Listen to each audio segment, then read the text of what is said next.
Dr. Royal Ramond Rife, and why are so many people still interested in the technology he spent many years of his life developing?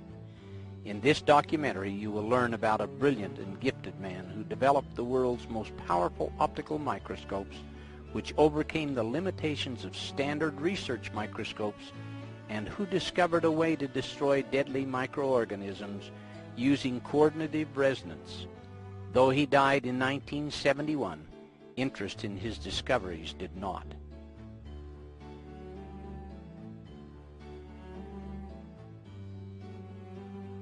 Royal Ramond Rife was a handsome and gifted young man. He had an inquisitive mind and explored many interests. He was born May 16, 1888, in the state of Nebraska, to Royal Ramond Rife Sr. of Ohio and Ida Mae Cheney of Creston, Iowa. Dr. Rife was their second child, an older sibling having died in infancy. Ida Mae died, as so many young mothers did, about 8 months after his birth. After her death, because Rife Sr. was working 14 to 16-hour days as a mechanical engineer, he took his son to his sister, Nina Culver Rife Dryden. She said about this difficult situation, "I raised him and brought him up as though he was my own. He lived with her from the time he was 8 months of age until the year 1905. At this time he had an interest in becoming a medical doctor and pursued this dream.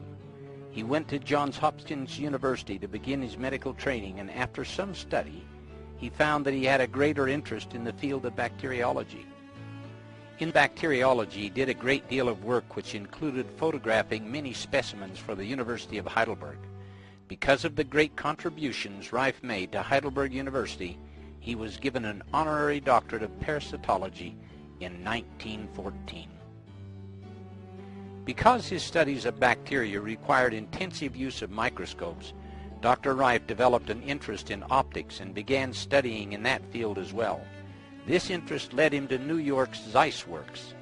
Zeiss microscopes were world-renowned even at that time, and Dr. Rife studied from 1904 to 1908 with Hans Lückel, the senior optics engineer. In 1846, Carl Zeiss set up a workshop for precision mechanics and optics in Jena, Germany. 20 years later, he went into partnership with Ernst Abbe, whose theory of microscope image formation led to greatly improved microscopes. These innovations made Zeiss a world leader in optics and made it the logical place for Dr. Rife to study microscope and lens technology. With his scientific brilliance and knowledge of optics and bacteriology, Dr. Rife was poised to begin an incredible journey of discovery.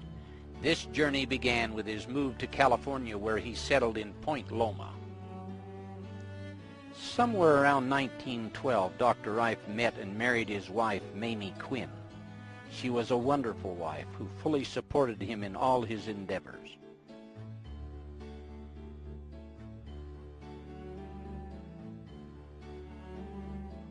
Because jobs for bacteriologists were scarce, Dr. Rife took a job as chauffeur for Henry Timken of Timken Bearings. As his chauffeur, Dr. Rife became good friends with Henry Timken, and Timken became very impressed with Rife's knowledge. Dr. Rife had also become an accomplished machinist, and Henry Timken had a great love of racing boats.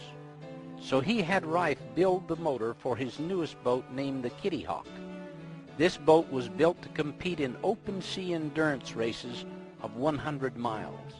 The motor Dr. Rife machined produced 2,700 horsepower, which was amazing for 1915.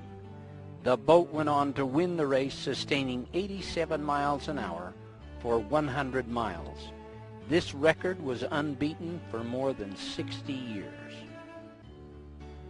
Timken Bearing Company was a prominent producer of roller bearings which were used in all types of equipment and are still used today. At about this same time, the company was losing a great deal of money because of defective steel, which was causing their bearings to fail. Rife developed the first X-ray eye capable of X-raying the steel and detecting hairline fractures in the metal. Rife developed this eye to scan across the full width of the production line and sound an alarm each time a flaw was detected. This saved the company millions of dollars. In appreciation, Timken gave Dr. Rife a lifetime stipend which he received in monthly payments. This made it possible for Rife to continue his work in bacteriology. Henry Timken's wife became ill. The many medical doctors who examined her were unable to discover the cause of the illness. Mrs. Timken's condition worsened, and they knew if they didn't find the source of the problem, she would not live. Henry knew through their many discussions that Rife was brilliant in the area of bacteriology. He asked if Rife would investigate. Rife suspected that the problem might be something she was eating, so he went into the kitchen of the Timken home and took samples of all the food. He had a few standard research microscopes and was able to isolate the bacteria responsible for the problem. Mrs. Timken fully recovered from her illness. One of Henry Timken's sisters, Amelia C. Bridges, who married into the Bridges Carriage Company family, also benefited from Rife's knowledge of bacteria. Through the years, she had many serious medical conditions and would only let medical doctors see her if Dr. Rife was present because she trusted so much in his expertise.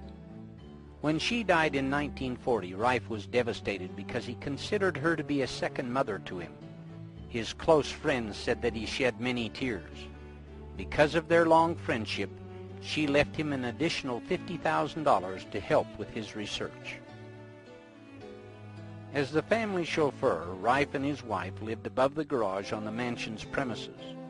This is where he had his laboratory with all the research equipment. In gratitude for saving Mrs. Timken's life and the lives of other family members, the Timken and Bridges families provided funds to establish a more well-equipped laboratory and finance Rife's research.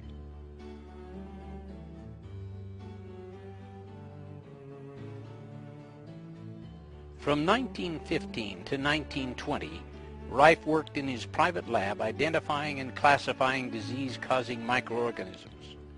By the end of 1916, he was frustrated with the standard research microscope because of the limitations in magnification. Standard research microscopes at that time, like the ones today, could only magnify a microorganism up to 2,500 times diameter. Dr. Rife felt that with this limitation, he would never be able to find the true cause of many diseases. Rife began his work using frequency instruments in 1921. He told a reporter in a May 6, 1938 Evening Tribune article that he also experimented with electrical stimuli on the various microorganisms, and he noticed the individualistic differences in the chemical constituents of disease organisms, saw the indication of electrical characteristics, and observed electrical polarities in the organisms. Random speculation on the observation suddenly stirred in his mind a startling, astonishing thought. What would happen if I subjected these organisms to different electrical frequencies, he wondered. With this revolutionary thought, he began to gather all the necessary instruments such as microscopes, frequency generators, tubes, and bacteriological equipment, cages for guinea pigs, cameras, and machinery to build his own designs. Lee DeForest, the father of modern vacuum tubes, who was an important contributor to early radio technology, helped to build many of Rife's early frequency instruments. Rife found through arduous experimentation, looking through the microscope as he applied various frequencies, that he was able to kill these microorganisms, proving his theory to be correct. In order to determine which frequencies would kill a particular organism, it was absolutely essential that he be able to see the organism in a living state so that he could observe the effect of various frequencies. Dead microorganisms would show no effect. Rife later called the frequency which killed an organism its MOR, or mortal oscillatory rate.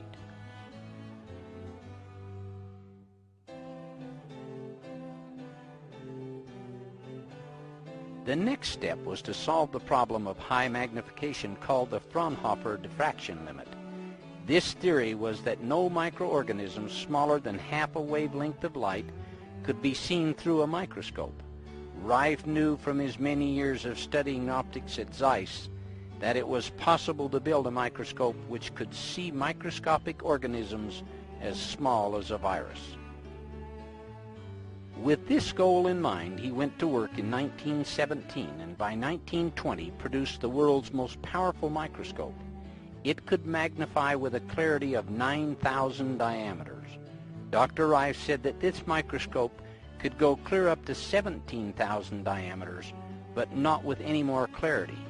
Using this microscope over the next 9 years in his private lab, he advanced further in the field of bacteriology than any scientist had ever done before.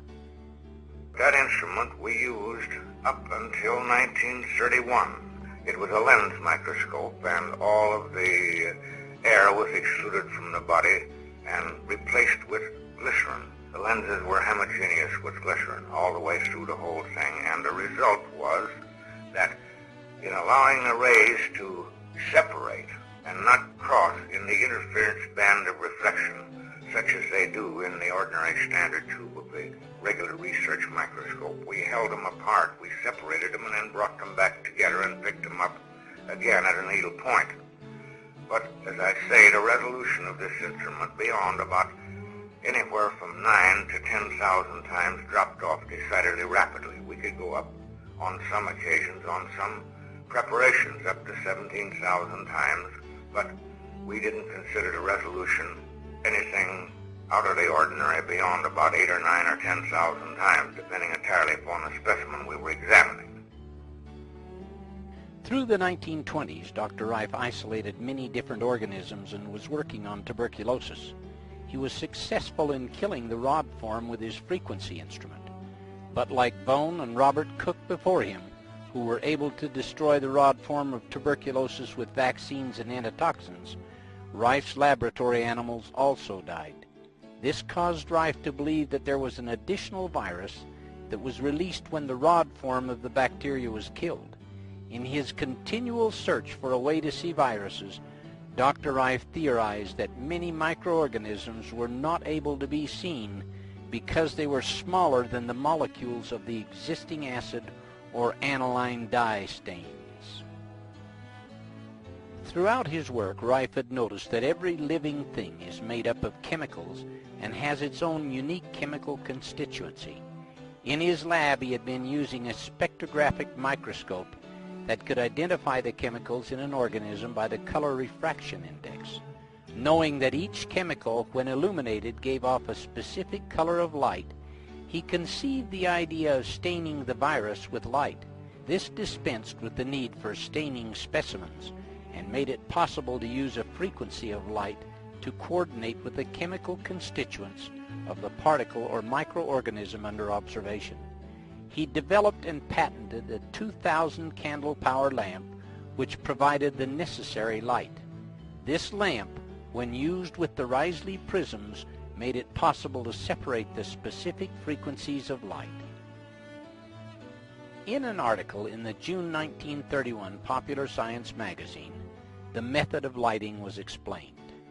An electric light of 2,000 candle power falls upon the center of this microscopic movie studio, a tiny spot on the thin slab of transparent quartz that bears the germs.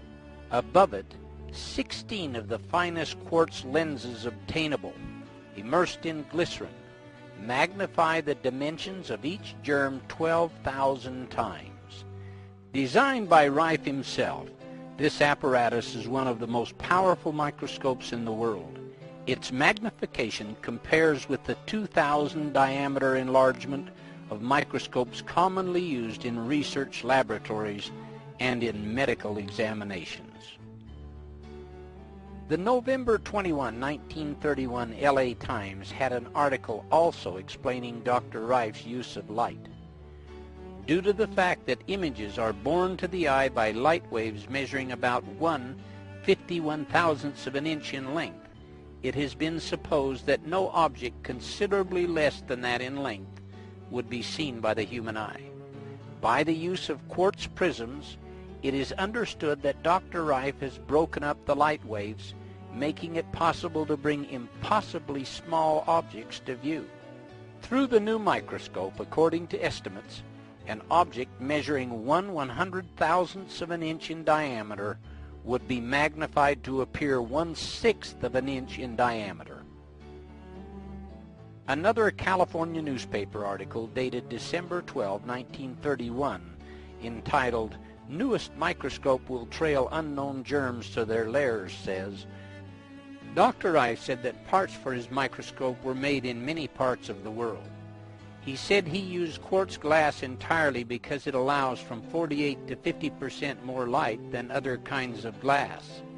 He said he uses a 2,000 candle power illumination unit with the instrument. The beam of the light is cold, he said, and he has had a living specimen under it for 5 or 6 hours without evaporation from heat.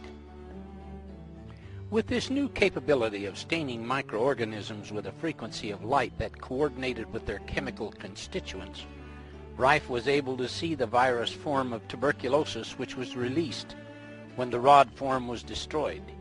He was then able to find the frequency which would kill the virus. For instance, our tubercular work. I worked a great deal on that. I isolated the virus from tuberculosis, which I consider is what was heretofore known as the so-called poison molecule of Von of Ann Arbor here, 34 years ago isolated. He didn't isolate the organism, but he isolated a chemical particle. So, more of our known work. Go back to the time of Pope when he originally isolated the virus of tuberculosis. He produces vaccines and antitoxins that would kill the bacillus of tuberculosis, but it would kill the patient simply because with any known method or means that you release from this tubercle bacillus, this virus or this so-called poison molecule of Von, it reacts upon the dead body of the rod and produces toxemia and death. 100% in your experimental animals and your patients also. But we find an electronic frequency that we was experimenting with at that time with our device where we kill these different bacteria by this electronic frequency. We found the frequency of the virus. We found the frequency of the rod, which we had for years, of course. But if we use the two of them simultaneously over the same carrier wave, the patient gets well, and the guinea pig gets well. But if you use one or either individually, you either kill the patient or you don't do nothing.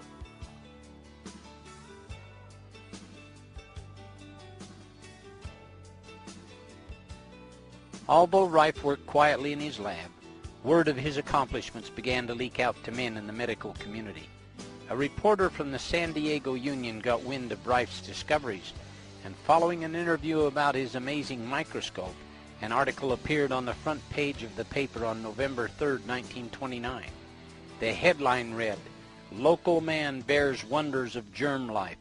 The article went on to describe photos of several microorganisms Rife had isolated and filmed. After this article, he was featured in many other prominent newspapers and magazines. As news of his accomplishments spread, doctors and bacteriologists from all over the world eventually came to San Diego to see for themselves the microscope and the new discoveries they had been hearing so much about.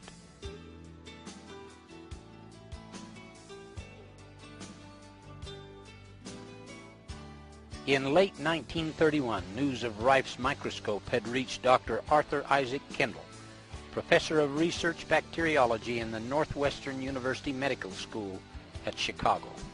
He contacted his friend, Dr. Milbank Johnson of Los Angeles, and asked if such a microscope existed. In the Los Angeles Times, dated December 27, 1931, the story of how Dr. Johnson, Dr. Kendall, and Dr. Rife met is told. Having heard about a wonder microscope said to have been invented by a young San Diegan, Dr. Kendall asked his friend Dr. Milbank Johnson of Los Angeles if such a microscope existed.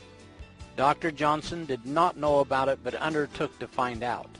Accompanied by Drs. Alvin G. Ford, Joseph D. Heitker, and Fosdick Jones, all of Pasadena, he drove to San Diego and found Royal Ramond Rife and a new kind of microscope which he had been developing as a hobby during the past 17 years. Designed on a new plan entirely, this microscope has 6 quartz lenses, giving it a magnifying power 8 times greater than the high-powered microscopes used by physicists. Dr. Milbank Johnson arranged for Dr. Kendall and Dr. Rife to get together at the Pasadena hospital. This meeting between Rife and these doctors was an important milestone in his work. Dr. Kendall brought with him cultures of the typhoid bacillus which he had grown on his K medium, a protein culture medium which he had developed. This medium enabled the filterable virus portions of a bacteria to be isolated and to continue reproducing without the need of living tissue for reproduction. There was and still is an ongoing disagreement about whether bacteria could change from a filterable virus-sized form to the normal bacillus which can be observed through a standard microscope. I eventually built my first high-powered microscope with that instrument. Arthur Kendall and I, working jointly in the Pasadena General Hospital, succeeded in isolating what we classify the first filterable form of bacteria ever seen. It was isolated from the Bacillus typhosus from cultures that Dr. Kendall brought from his laboratory in Northwestern University in Chicago. And we succeeded definitely in isolating a filterable form of that bacteria. We succeeded in isolating this organism using a Kendall media. It's known as Kendall media. Now that is what Kendall used for the isolation or bringing out this Bacillus typhosus in the filterable state, which is published in the Californian Western Medicine in 1931, our joint report on that.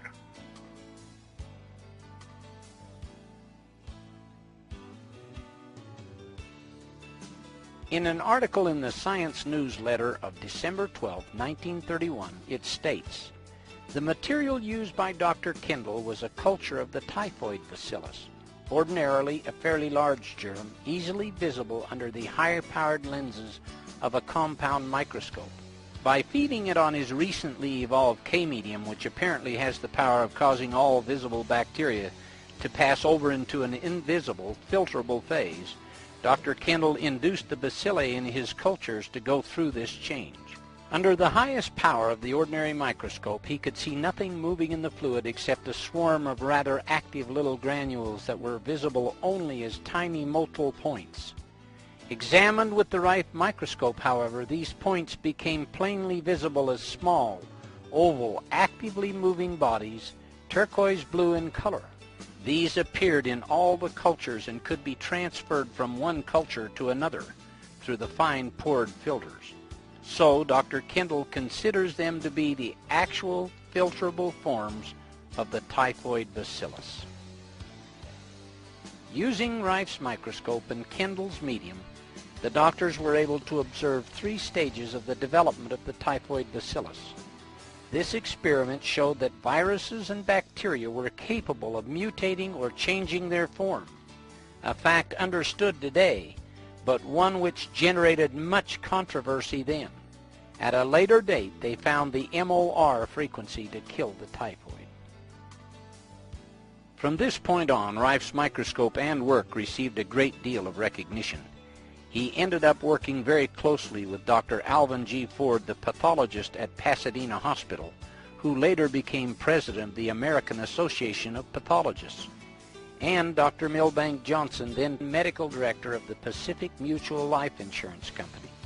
Dr. Johnson became Rife's most powerful advocate, introducing him to other doctors and making it possible for Rife to move his discoveries forward in a major way.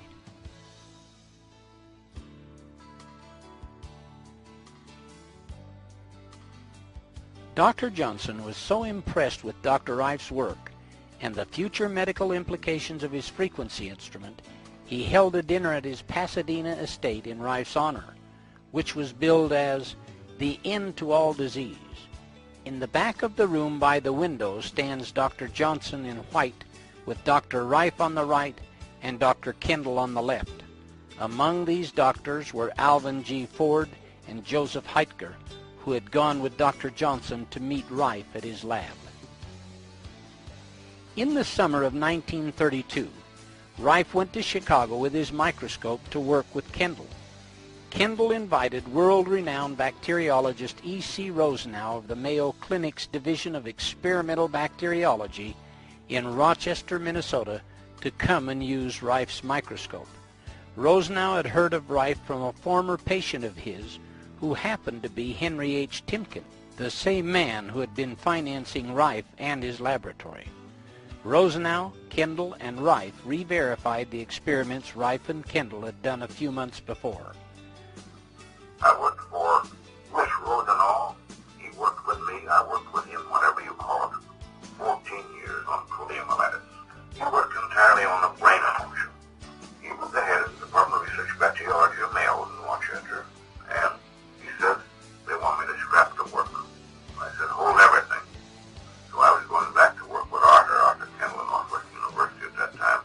We checked on some of the previous work we'd done the year before. I said, I'm coming back. I said, bring your trash down.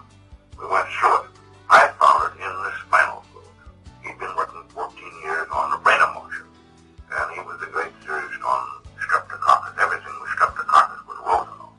And of course, he worked almost entirely on antitoxins and vaccines. The albino rabbit was the only one that was susceptible to the true inoculation of the poliomyelitis.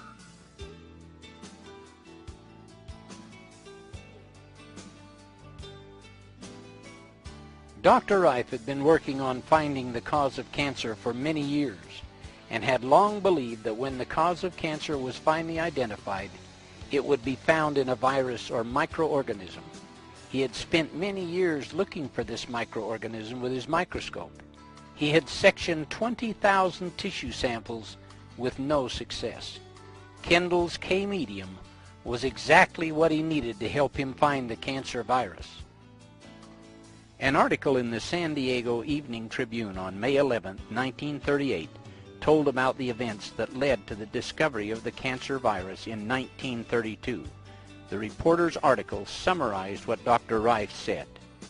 But neither the medium nor the microscope were sufficient alone to reveal the filter-passing organism Rife found in cancers, he recounted.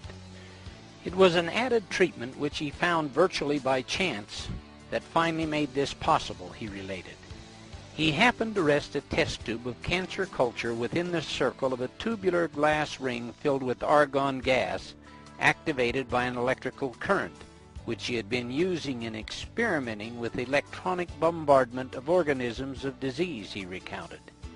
It happened to rest there about 24 hours, and then he noticed that its appearance seemed to have changed. He studied and tested this phenomenon repeatedly, and finally one day he discovered filter-passing red-purple granules in the cultures. Rife called this organism Bacillus X or BX. He found that the organism was pleomorphic, and he named another larger form of it the BY. BX was for carcinoma and BY was for sarcoma. He went on to isolate many other disease-causing organisms. The same article in the San Diego Evening Tribune on May 11, 1938 stated, among the filter-passing forms he reported isolated were those for cancer, although he frankly declares that he is not yet positive that this is the direct cause of the dread disease. B. coli, the seemingly harmless bacillus, which always seems to accompany the harmful typhoid bacillus. Tuberculosis, sarcoma, the tumorous disease similar to cancer but less deadly, infantile paralysis, streptococcus and staphylococcus infections, and herpes encephalitis and encephalitis lethargica, both infectious ailments of the brain and nervous system. Success in the search began to come when Dr. Arthur I. Kendall, head of the Department of Research Bacteriology at Northwestern University Medical College, joined him in a phase of the work and suggested a culture medium which proved to be a phase in making the hitherto unseen viruses visible. In later years, Rife's research made him certain that he had found the viral cause of cancer. Many other doctors who came to Rife's laboratory in the early 1930s also believed he had. A July 31, 1949 article in the San Diego Union said, "Mankind's long search for a cancer cure may be in sight as the end product of laboratory experiments conducted in San Diego 15 years ago. These experiments and the discoveries they yielded are credited to Dr. Royal R. Rife, 62, of 3676 Zola Street, a laboratory technician now retired. This announcement was made here yesterday by James B. Couch, M.D., a San Diego medical practitioner for 18 years. Dr. Couch also said, he also visited Dr. O. Cameron Gruner, former director of the Archibald Cancer Research Fund at McGill University, and discussed Gruner's recent work in cancer research. He recalled that Gruner made several visits to San Diego 14 years ago to study reported discoveries by Dr. Rife of a virus connected with cancerous tumors. Gruner told Dr. Couch he was satisfied that Dr. Rife's large microscope, for which Rife claimed 25,000 areas magnification, had revealed a virus. He said further that the work he then did with Rife at his Point Loma laboratory and follow-up researches at McGill University had confirmed that tumorous growths positively could be produced by the virus discovered in San Diego. Further on in the same article, Rife was quoted as saying, "When Dr. Gruner came here to study my experiments, he brought with him a fungoid organism. Dr. Rife said I was able to reproduce this same fungoid organism by virus, which I had classified as BX. I was also able to distill my virus back from the fungoid organism. I produced cancer in hundreds of animals. I completed the cycle from virus to cancer and back 104 times. I discovered that the virus organism gets in the blood of the victim at one stage of the growth." As far back as 1920, I conceived the idea and the possibility of when the causative agent of malignancy, so-called cancer, would be discovered and found and proven that it would be caused by a microorganism. Of course, the reception that I received that far back from the medical profession and scientists was nil. But I kept at the work, and I succeeded in eventually isolating a virus. First, I began sectioning tissues of every known type of malignancy. I sectioned over 20,000 of those, cut them down with a special microtome to very thin. Some of them were only a micron in thickness. I studied those under the microscope, and I eventually built my first high-powered microscope for the purpose of analyzing and checking those sections. Arthur Kendall and I, working jointly in the Pasadena General Hospital, succeeded in isolating what we classify the first filterable form of bacteria ever seen. Now these filterable forms are very minute in size. The smallest of all is the one from the BX, which we isolated from cancer. But that is the smallest, and it's less than the 1/20th of a micron in dimension and highly motile. We succeeded in isolating this organism, this BX, using a Kendall media.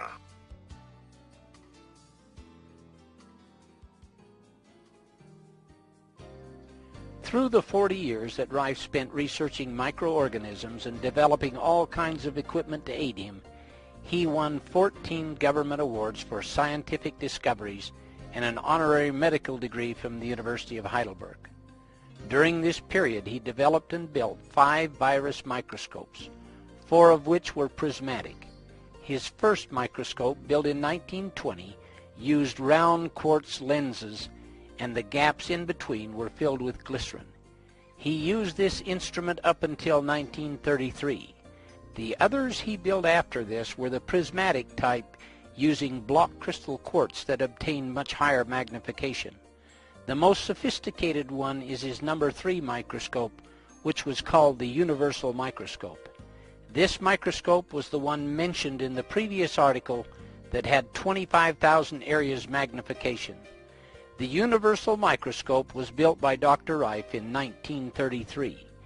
This was and still is the world's most powerful light source microscope. It is reported to be capable of going as high as 61,000 areas magnification when special prisms were used.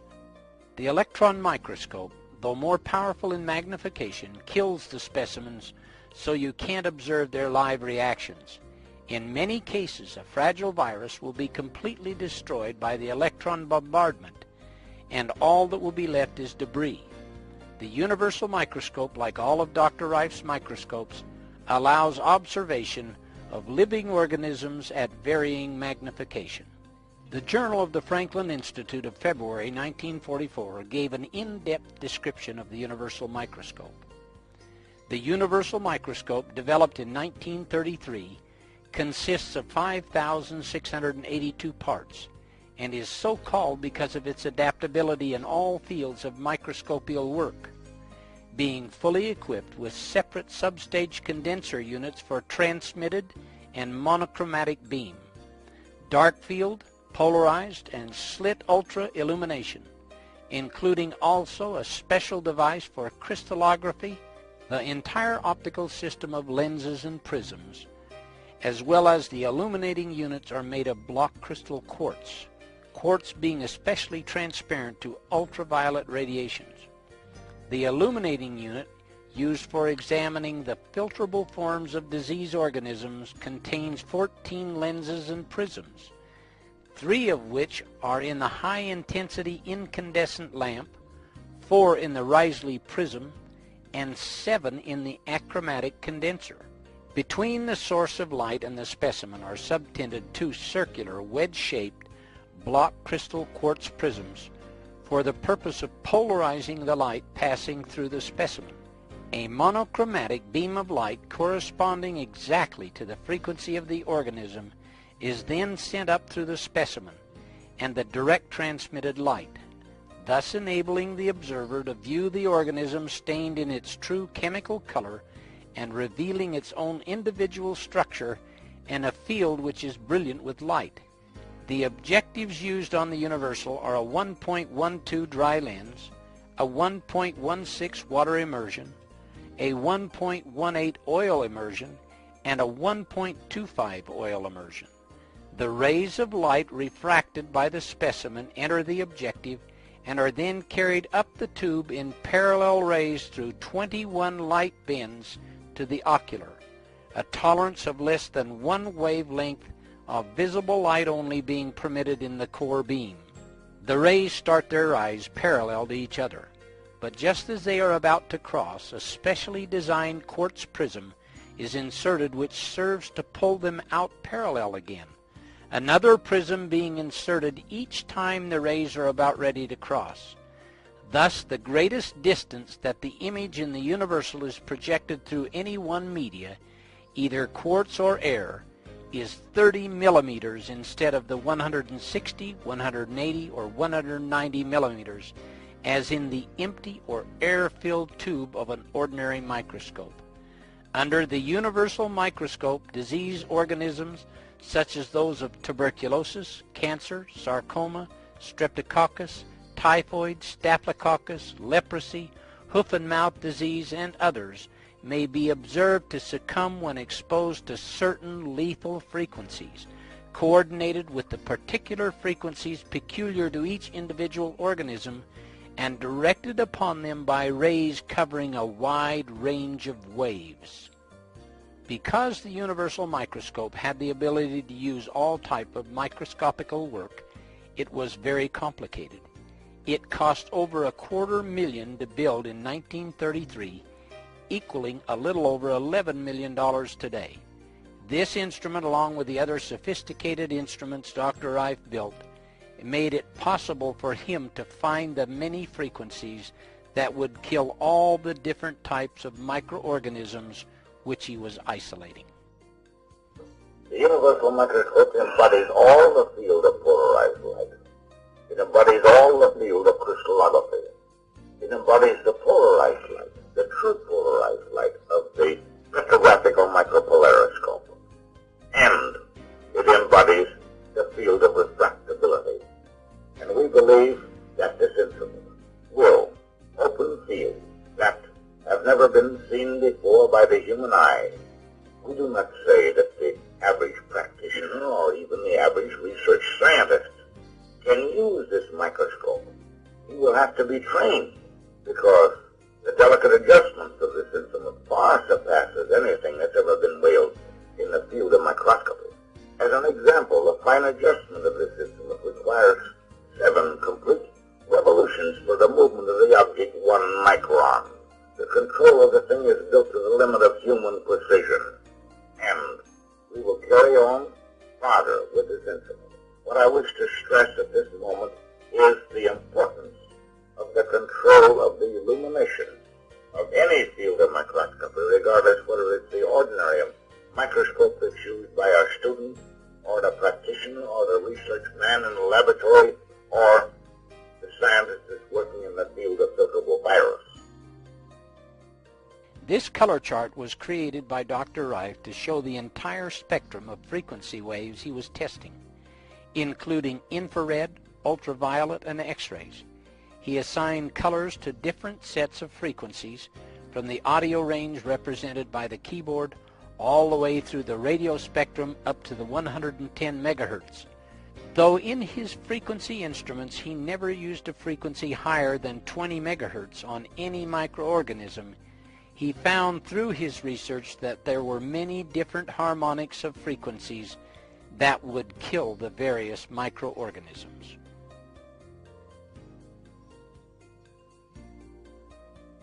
This is an original film showing Rife's lab and the isolating of the cancer virus. This is Royal Ramond Rife standing outside the front door of his laboratory.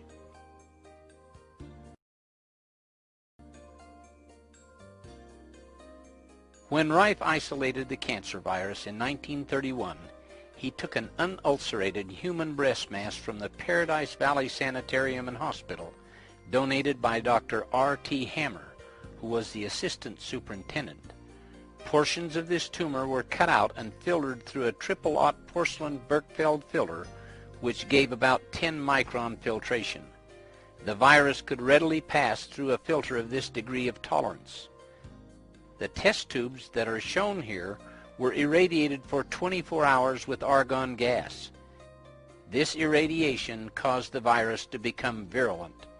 Rife could then grow tumors in weeks instead of months. The argon gas ionized the virus, and to counter this, the test tubes were placed in a 2-inch water vacuum and heated at near body temperature for 24 hours. This method of ionization and oxidation brought the chemical refraction of BX out of the ultraviolet and into the visible band of the spectrum. Every time one test tube disappears, it means there's an elapsed time period of 24 hours.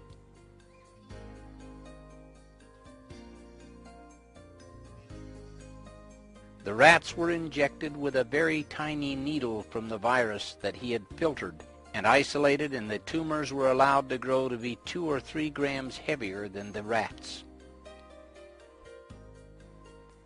Here Rife shows the injecting of the cancer virus into the rat. The mammary gland was used in the rat because cancer virus came out of the mammary gland of a human breast mass. The rat was given a partial anesthesia to avoid the shock of the needle, because such a shock was found to cause a change in the rat's metabolism. The virus was then injected into the rat.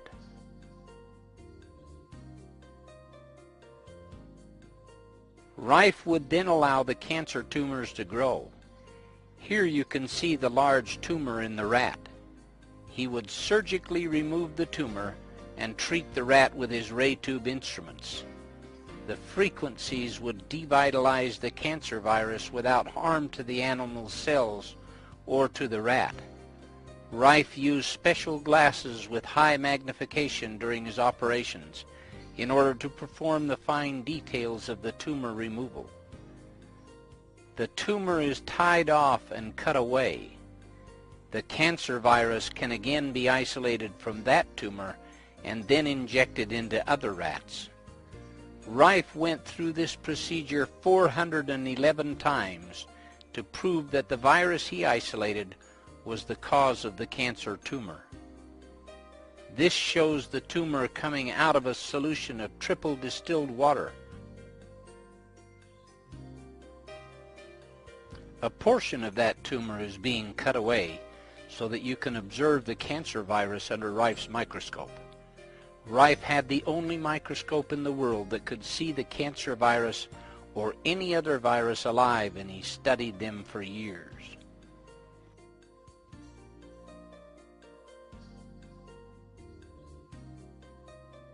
This is triple distilled water going in, and he is going to gently grind up the cancer tumor to extract the virus.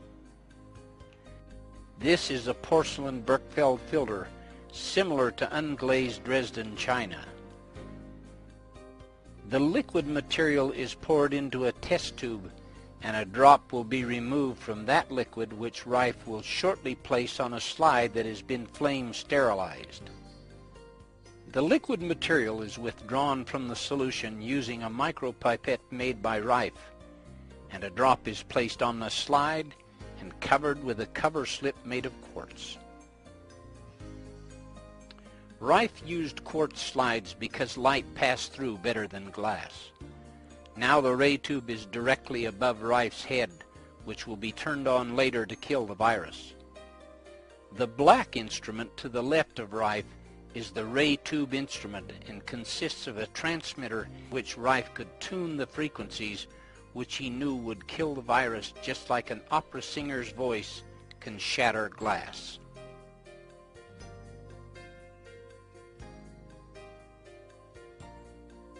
Now these are the first pictures ever made of the cancer virus.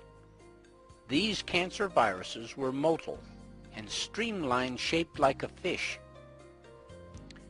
Rife will now turn on the ray tube instrument, which will activate the ray tube. If you look carefully at the ray tube, you will see a little flash that only lasts about a second, and that will be all that is needed to kill all the virus under the slide.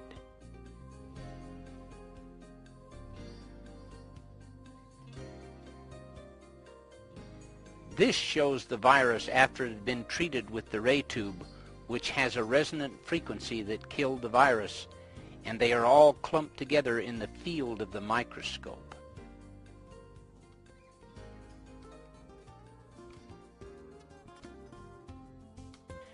From 1931 to 1934, Rife worked very closely with Dr. Milbank Johnson and Dr. Arthur Isaac Kendall and other prominent medical doctors, isolating disease-causing microorganisms and finding the corresponding frequencies which would kill them. For years, Rife had been testing the frequencies first many hundreds of times on cultures grown in petri dishes for each microorganism. On the cancer virus alone, he had inoculated 411 lab animals with this virus, created 411 tumors, proving that the BX virus was the cause of cancer. Then he used his frequency instrument on many of the animals to eliminate the tumors. By 1934, Dr. Milbank Johnson felt that it was time that they should use the frequency instrument on terminal patients. Dr. Rife was hesitant about working with human patients at this time, and only agreed to do it if Dr. Johnson could arrange for a research committee headed by 6 of the top medical men in the United States. Because Dr. Johnson was a prominent man himself, well respected and a medical politician, he had the capability to do this. All these men were at the dinner hosted by Dr. Johnson in 1931. This group of men included Dr. George Fisher, Children's Hospital, New York, Dr. Whalen Morrison, Chief Surgeon, Santa Fe Railway, Dr. George Dock, Dr. Arthur I. Kendall, Director, Northwestern Medical School, and Dr. Alvin Ford, President of the American Association of Pathologists. He also wanted the medical committee to be under a legitimate university. Dr. Johnson arranged for the University of Southern California to sponsor the research committee, With all these requirements in place under Dr. Johnson's control, the clinic of 1934 was ready. Now they would see if the instrument would work on terminally ill patients who had no hope. The clinic lasted approximately 70 days and was held at the Ellen Scripps home near the Scripps Institute Annex in La Jolla. At the end of the 70 days, the research committee pronounced 14 out of the 16 patients clinically cured, a success rate of 87.5%. The remaining 2 patients had not fully recovered by the end of the clinic, and Dr. Johnson chose Dr. Couch to finish up with their treatments. 60 days after that, those patients had completely recovered as well. One sad note is that one of the patients who had recovered from the cancer gorged himself on sardines and other food. He had an adverse reaction, and it caused his liver to swell and rupture at the place where the tumor had been. Dr. Couch said the autopsy showed he had hemorrhaged to death, but there was no evidence of any cancer.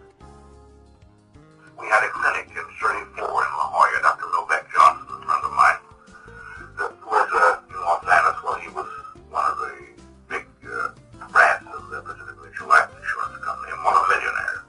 Incidentally, he was a medical politician, and he had a big whip. He could kind of show these boys in shape a little bit. And so we had this clinic. I didn't want to go it, but he said, all right, let's go ahead. That was just shortly after Miss Ellen Scripps died out there, and he rented a whole Ellen Scripps home. We run a clinic out there. We was there 90 days. We actually run a clinic about, I would say 70 days. We did actual clinical work. And first I told him I wanted it done in a legitimate order. First I told him, I said, I want you to surround on this committee with us a group of 6 of the biggest men you could pick in the United States. I said, you're a politician enough, you can do that. Which he did. We got Fisher of New York, we got Waylon Morrison, we got George Docks of Pasadena, and so on. Then I said, I want as our pathologist, I want Alvin Ford, which is a friend of both of us, of course. Well, he says, good Lord, he says, you've looked at 1,000 tissues to Alvin's one. It doesn't make any difference. I said, he is the president of the American Association of Pathologists. And I said, I want his name on every one of the cases we treat. Now I said, I want you to organize a special medical research committee under a bona fide university, which we did under the University of Southern California, which Dr. Johnson contributed their library and so on and so forth. Like, he carried a weight there too. We did it. We run the clinic. We got through. We did all reports, photographs, before and after, this, that, and the other, of our 16 cases we had. At the end of the time when we had our meeting, Los Angeles Athletic Club up there, why, this board pronounced 14 of our cases clinically cured. Then, to finish up on some of these cases we had, he elected a doctor here in town to carry on this work. He picked him out of the group. No country doctor. Dr. Johnson picked him out to carry on and finish up on some of these cases who wasn't quite through yet. And when I was told about this Dr. Rife, Royal Rife, and how he had a machine out at the Scripps Institute Annex, I went out to see about it and became very much interested in seeing the cases which he had. And the thing that brought me into it more quickly than anything was a man who had a cancer of the stomach. And he was associated at that time with Dr. Milbank Johnson, who was then the president of the Los Angeles Medical Society, a very wealthy man and a very big man in the medical world, the biggest in Los Angeles. And he had hired this annex for this demonstration over a summer of time, several months. And in that period of time, I saw many things. And the one that impressed me most was a man who staggered into a table just on the last end of cancer. He was a bag of bones. As he lay on the bed, Dr. Milbank Johnson said, if you just feel that man's stomach, doctor. So I put my hand on what was the cavity where his stomach was underneath, and he was just a cavity almost. He was so thin. Backbone and belly were just about touching each other. And I put my hand on his stomach, which was one solid, hard mass, about just what I could cover with my hand, somewhat of the shape of a heart. And it was absolutely solid. And I thought to myself, well, nothing can be done for that. However, they gave him a treatment of the Rife frequencies, and in the course of time, over a period of 6 weeks to 2 months, to my astonishment, he completely recovered. Because of the success of the 1934 clinic, several doctors acquired the frequency instruments and began using them on patients. Dr. Milbank Johnson acquired a frequency instrument and used it in his clinic until his death in 1944. Other clinical trials were done in 1935, 36, and 37 and later, and the success rate in those clinics was around 90%. In these clinics, all kinds of conditions were treated.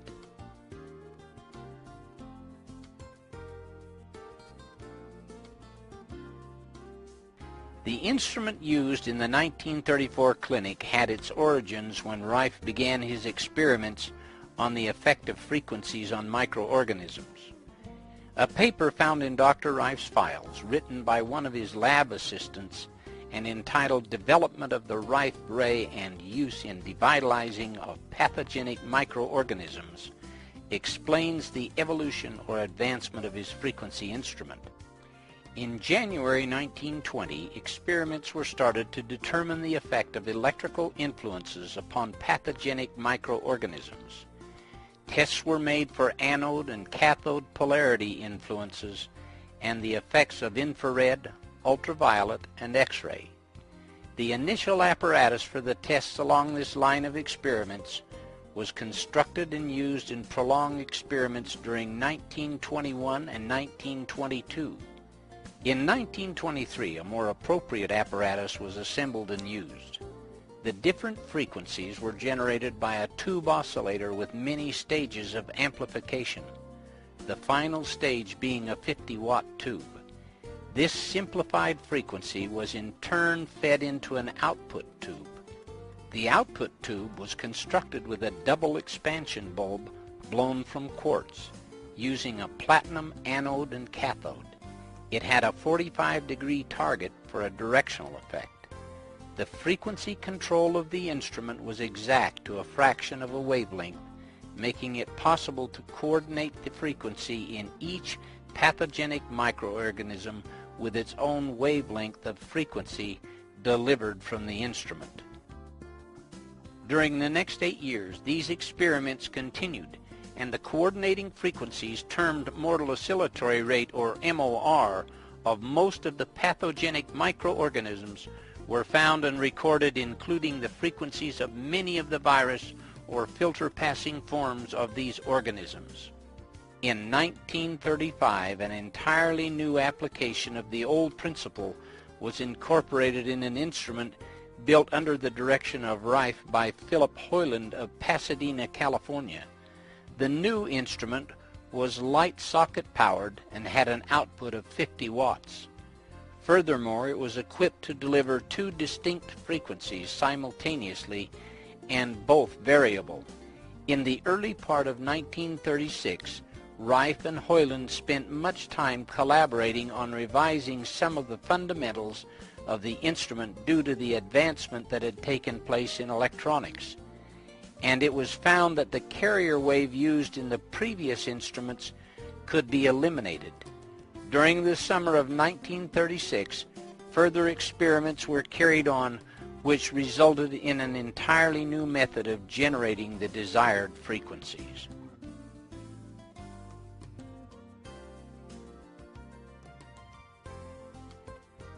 By 1937, several men, including Philip Hoyland, Dr. Couch, and Ben Cullen, a longtime friend of Rife, came to Dr. Rife with the idea of starting a company that would have the right to build and sell the frequency instruments to doctors worldwide. Rife, after much consideration, decided to go ahead, and Beam Ray Corporation was born. The company initially built 14 instruments, and they were sold to medical doctors. Most of the doctors were happy with the results achieved by the instruments. However, 2 of the machines which were shipped to doctors in England did not work as promised. Philip Hoyland had been contracted by Dr. Rife and the University of Southern California Medical Committee to build Rife's instruments in 1934. As an electronic engineer and the technical director of Beamray, he was supposed to make sure the instruments worked properly. He did not fulfill his agreement. As happens so often with new successful inventions, there were many wanting to be a part of this endeavor. One such man was Dr. Morris Fishbein. He tried to buy in through his representatives in Los Angeles. His offer was turned down, and he used all the power he could to try and get control of Beamray. His representatives met with Hoyland, who at that time was dissatisfied with his part in the company, and offered him $25,000 to help get control of the company. Subsequently, a lawsuit was brought by Philip Hoyland against Beamray Corporation, alleging that the company was not able to meet its financial obligations and that the board of directors should be dismissed and he should be put in control. It was found in the court proceedings that the AMA, through Fishbein, was attempting to take control of the company. Beamray won their case, but it left them penniless after the legal bills were paid. The judge in the case offered to represent Beamray in a suit against the AMA, but because they were financially bankrupt, it was impossible to pursue legal action at that time. Ironically, it is possible that if Fishbein had been able to get control of Beamray, he would have paid Dr. Rife only a royalty, and the instruments could be in every hospital today.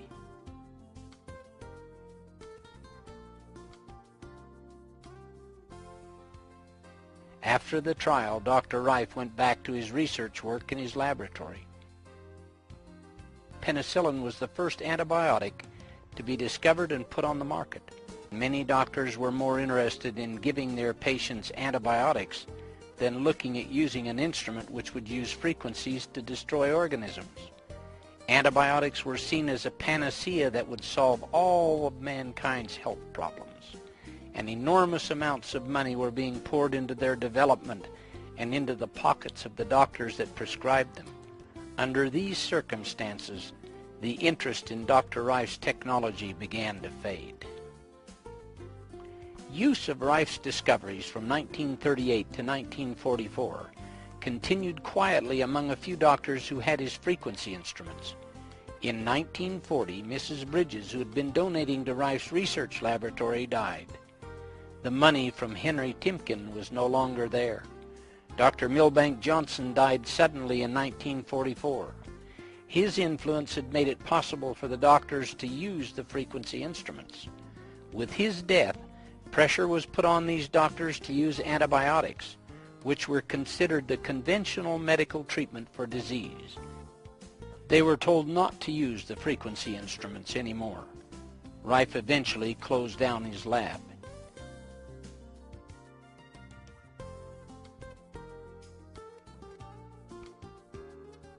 In 1950, John Crane came to purchase a drafting set that Dr. Rife had to sell. Crane became interested in the research that Dr. Rife had been working on. By 1953, Dr. Rife, John Crane, and John Marsh formed a company called Life Labs Incorporated and began again to try and reintroduce the instruments to doctors. Antibiotics and many other drugs were not giving the results that had been anticipated, and new doctors were more willing to take a look at Rife's frequency instrument. During this time, John Crane and John Marsh began working on a revolutionary new, smaller, portable frequency instrument that would be less expensive than the current ray tube instrument. At that time, the ray tube instrument cost $7,500, which was equivalent to the cost of an average home. Even doctors found it expensive to purchase. The smaller frequency instruments eliminated the need for a ray tube by using pads that came in contact with the body to deliver the frequencies at a fraction of the cost. Because these instruments were smaller and came in contact with the body, they didn't need to have the same power as the ray tube unit. Due to cost and size, the RF carrier frequency portion that Dr. Rife normally used was left out to see how well they would work. Preliminary tests were encouraging, but the results were found to be extremely limited without the RF carrier frequency portion. Scientific tests have proven why Dr. Rife's use of an RF carrier is so important. It takes at least 1 megahertz to penetrate and go through the cells in the body. Frequencies lower than 1 megahertz were found to travel only through the connective tissue between the cells. Therefore, any instrument should have and use one of Dr. Rife's carrier frequencies, which range from 2.4 to 4.6 megahertz.